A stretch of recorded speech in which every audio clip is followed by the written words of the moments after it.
Новоизбраниот председател на САД Доналд Трамп денеска ќе биде инаугуриран како 45-ти американски председател. Се проценува дека на свеченоста на полагање на заклетва ќе присуствуваат од 700 до 900 луѓе.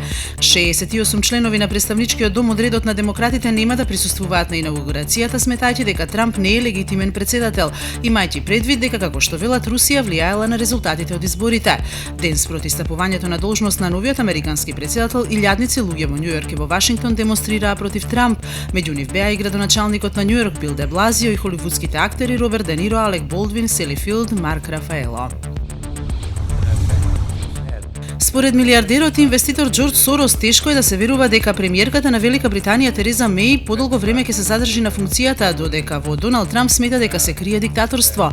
На Светскиот економски форум во Давос, Сорос посочи дека Трамп е измамник кој ќе донесе војна на пазарот, а пак која ќе има ефекти врз Европа и останатите земји во светот. За Тереза Меј и Брекзит тој предвидува потешкоти при излегувањето на Британија од Европската унија. Еден од најпознатите мексикански наркобосови, Хоакин Ел Чапо Гузман, вчера е екстрадиран од Северно Мексико во САД ден пред денешната инаугурација на Доналд Трамп за нов председател. Повикувајќи се на извори од мексиканската влада, Ројтерс пренесува дека Ел Чапо е упатен во Њујорк.